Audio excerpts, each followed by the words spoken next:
मैं शिव विजय लक्ष्मी गुप्ता चैनल में आप सभी का हार्दिक अभिनंदन करती हूँ।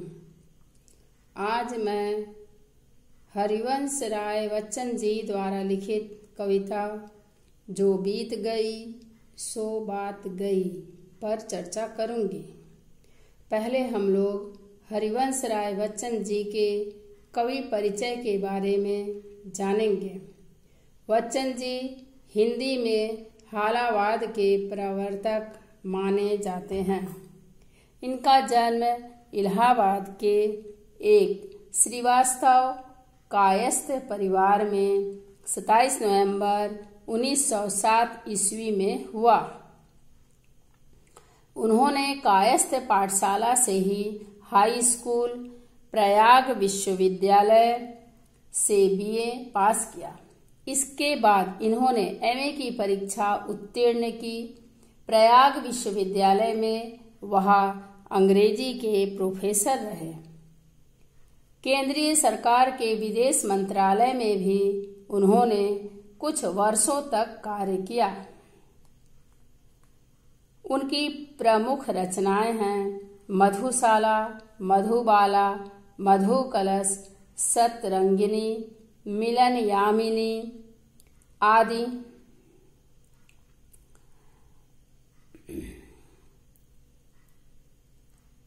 क्या भूलूं क्या याद करूं, बसेरे से दूर, नीड़ का निर्माण, फिर 10 द्वार से सोपान तक उनकी आत्मकथात्मक रचनाएं हैं।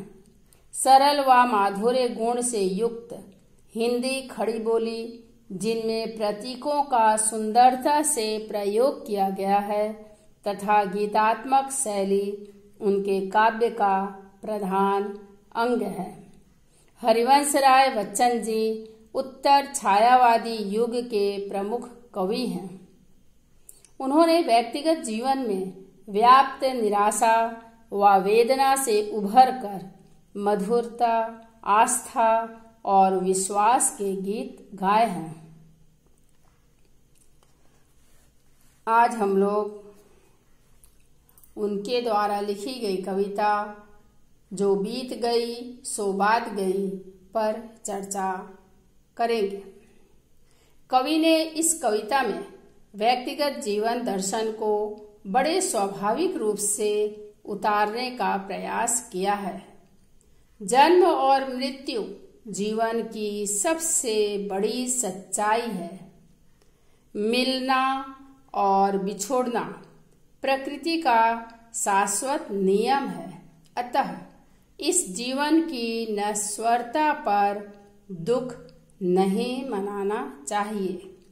परिवर्तन तो सृष्टि का नियम ही है। कविता के पहले अंश में बच्चन जी कहते हैं कि प्रत्येक व्यक्ति के जीवन में कोई न कोई अत्यंत प्रिय अनन्य व्यक्ति होता है। वह माँ पिता, दादा दादी, नाना नानी, पुत्र पुत्री, भाई बहन, मित्र संबंधी, सेवक आदि कोई भी हो सकता है। यह संसार माया, ममता तथा आत्मीयता के बंधन में ही बंधा हुआ है। कोई भी व्यक्ति अपने प्रिय से अलग होना नहीं चाहता, पर जीवन नश्वर है। अतः प्रत्येक का प्रत्येक से बिछोड़ना ही जगत का शाश्वत नियम है। इसी सत्य को जानते हुए हमें अपने प्रिय से बिछोड़ने पर समय के अंतराल में भूल जाने की कोशिश करनी चाहिए, क्योंकि हर वक्त साथ देने वाला हमारा शरीर ही सबसे प्यारा होता है। इसे स्वस्थ बनाए रखना हमारा परम कर्तव्य होता है। जब हम स्वस्थ रहेंगे तभी हम अपना अधिकार तथा कर्तव्य निभाने में सफलता प्राप्त कर सकते हैं। अतः यदि कभी कोई गुजर जाता है तो संतोष कर लेना ही श्रेयस्कर होता है। जो बीत गई सो बात गई कविता के प्रथम अंश में कवि का कथन है कि इस अनंत आकाश में असंख्य तारे हैं। ये सभी तारे अंबर यानी आकाश की शोभा हैं। ये तारे भी अंबर को उसी प्रकार प्यारे हैं जिस प्रकार हमें हमारे प्रिय तथा आत्मीय जन। आकाश के अनन्य तारे समय के साथ छूटकर या टूटकर उससे अलग हो जाते हैं और पुनः उनका आकाश से मिलन नहीं होता, परंतु अपने प्रिय तारों के अलग होने पर भी आकाश उनके लिए शोक नहीं करता है। इसी तरह हमें भी विधि के विधान पर संतोष करते हुए यह सीखना चाहिए कि जो बीत गई सो बात गई। कविता के दूसरे अंश में कवि बच्चन जी ने मधुवन अर्थात वाटिका तथा उसमें उपस्थित फूल कलियों के द्वारा जीवन की नश्वरता तथा मनुष्य को सुख तथा दुख में समान रहने की सीख दिए हैं।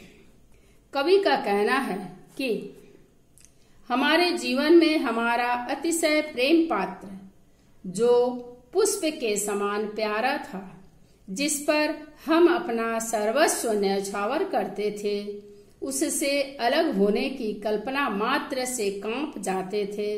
अचानक यदि हमारा साथ छोड़कर चला जाता है यानी पुष्प के समान सूख गया तो सूख ही गया, पुनः किसी भी कीमत पर उसका सशरीर उसी रूप में आगमन नहीं होने वाला है। तो संतोष करने में ही बुद्धिमानी है।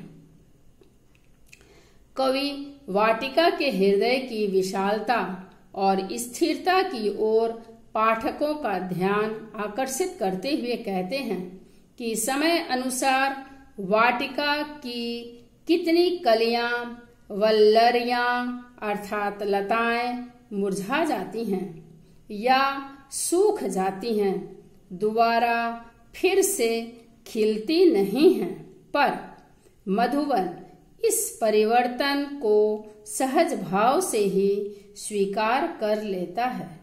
कभी भी इन सूखे फूलों के लिए शोर नहीं मचाता है। उसी तरह हर मनुष्य को भी चाहिए कि वियोग या अलगाव को ईश्वर की नियति मानकर समभाव से स्वीकार कर ले, क्योंकि जीवन में आना जाना तो लगा ही रहता है।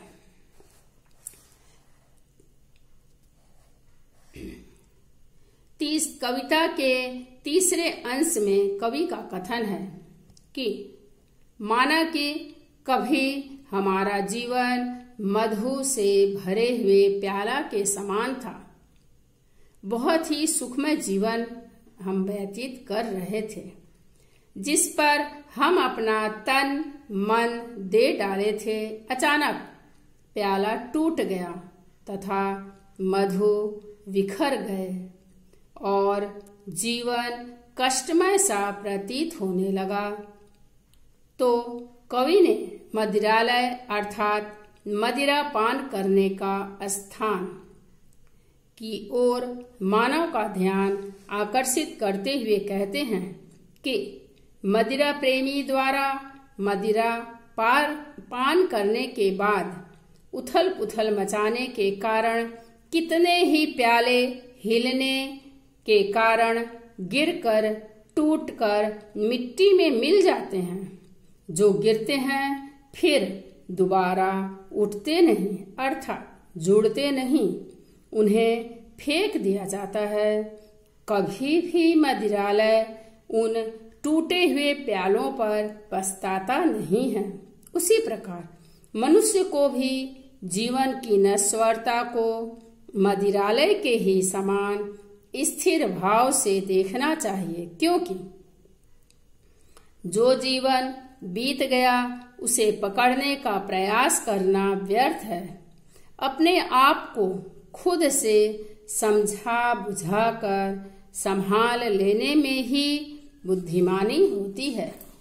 कविता के अंतिम अंश में कवि का कथन है कि पंच तत्वों से बना मानव शरीर भी कोमल मिट्टी से बने हुए मधु के घट के समान हैं, जिसके कारण ये फूटते ही हैं। अर्थात जब जन्म हुआ है तो मृत्यु भी अवश्य ही निर्धारित है। छोटा सा जीवन लेकर हम लोग इस धरती पर आए हैं। जिस तरह से प्याले जरा सा असावधानी के कारण टूट जाते हैं, फिर भी मदिरालय के अंदर मधु के घट हैं, मधु से भरे प्याले भी हैं। जो नशा में सराबोर रहता है वे मधु अर्थात मदिरा का ही पान करते हैं और आनंद का अनुभव भी करते हैं, परंतु जिन्हें घट और प्यालों की चिंता रहती है वे आनंदित नहीं होते, वे मदिरा में मदहोश नहीं होते। ठीक इसी प्रकार जो इस संसार में माया ममता के मोह से जकड़े हुए हैं, जीवन का आनंद वे भरपूर ले नहीं पाते। मनुष्य को तो हमेशा ही मस्त और व्यस्त रहना चाहिए तथा जीवन की नश्वरता को भी स्वीकार करते हुए हम सभी ईश्वर की संतान हैं। हर परिस्थिति के साथ समझौता करते हुए आनंदित रहना चाहिए। हमेशा रोते या चिल्लाते हुए दुखमय जीवन व्यतीत न कर हर परिस्थिति में स्वयं भी संभलना चाहिए तथा दूसरों को भी संभालने की कोशिश करनी चाहिए। जो बीत गई सो बात गई, उसे पकड़कर समय का दुरुपयोग नहीं करना चाहिए, न ही कष्ट में रहना चाहिए। आइए अब हम लोग कविता पाठ करें।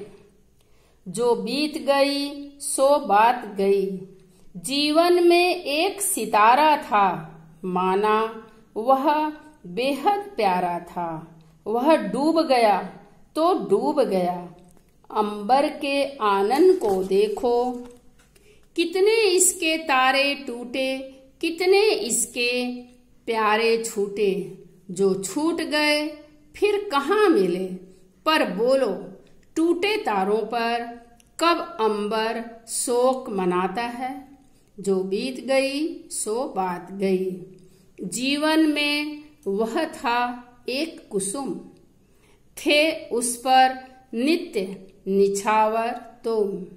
वह सूख गया तो सूख गया, मधुवन की छाती को देखो, सूखी कितनी इसकी कलियां, मुरझाई कितनी वल्लरियां।